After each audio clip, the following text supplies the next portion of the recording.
Keir Starmer's Tony Blair tribute act has gone into overdrive. Take a look at this line from PMQs today, ripped off from his new Labour hero. Oh no, there's one very big difference. I lead my party, he follows his. The difference is, I've changed my party, he's bullied by his party. Has he found the time? Oh yeah, Labour's unrecognisable since the dark days of Jeremy Corbyn, isn't it? Step forward, Labour MP Tahir Ali, proving that fact just minutes later. Therefore, is it now not the time for the Prime Minister to admit that he has the blood of thousands of innocent people on his hands, and for him to commit to demanding an immediate ceasefire and an ending of UK's arms trade with Israel? Mr. Speaker, that's the face of the changed Labour Party. He has since apologised after rumours that he could lose the whip. Maybe he could go and be an MP in Gaza instead. But Ali was only following in the footsteps of the likes of Zahra Sultana and Afsana Begum. And it's no wonder these MPs are coming out so staunchly in favour of Palestine. Their careers depend on it. Soon I will reveal how a rise in Muslim independent candidates from pro-Palestine sectors could cost Labour some big seats at the next general election, as Shamima Begum's lawyer looks set to become an MP. But back to Tahir Ali's speech. That's a window into what a Labour government would look like. And Starmer won't be fighting division within his own party. He'll be stoking it in society too. This week, he's been claiming that the culture wars are of the Tories' own making. Yeah, well, except yesterday, Shadow Culture Secretary Tangham Debonair came out and said that Labour supports white privilege being taught to kids.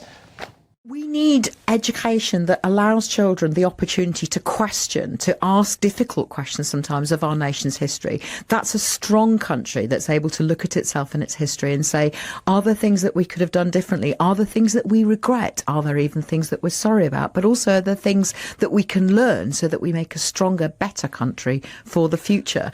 I think encouraging children to be questioning is a good idea. I think it's part of any really good education. And lest we forget how Keir Starmer and Angela Rayner responded to the Black Lives Matter movement. Plus, when they're asked about trans issues and what a woman is, the party leadership just makes a noise like a small pet dog having a contraction. A woman can have a penis. Nick, I'm not. I don't think we can conduct this debate with, you know. Sorry, I have get I this. offended you? No. It's just. No. I just, for the vast majority of women, this is all about biology, and of course they don't have a penis. We all know that. Is it transphobic? Look, I don't even know how to start answering these questions. When Keir Starmer accuses the Tories of a weird kind of McCarthyism, does he not realise that we have banks closing people's accounts for their political views, that we have giant corporations who would refuse to hire people whose values aren't progressive enough, or that our Home Office civil servants may have been completely captured by the idea that illegal immigration doesn't really exist and mass uncontrolled immigration is a good thing? They'll certainly be in safe hands under Shadow Home Secretary Beck Cooper, won't they?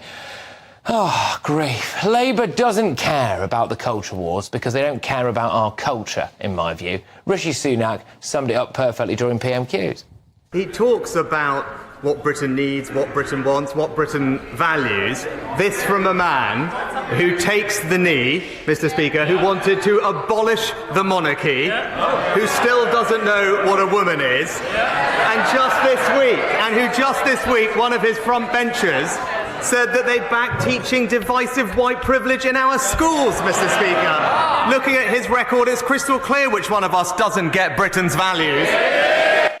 Well, it's also crystal clear that absolutely both of them are doing naffle to stop illegal immigration, but there we go. This country needs someone who will stand up to all this nonsense. Is that Rishi Sunak? Well, I'm obviously not convinced, but as Rishi says, we certainly don't need a Keir Starmer that will just take the knee.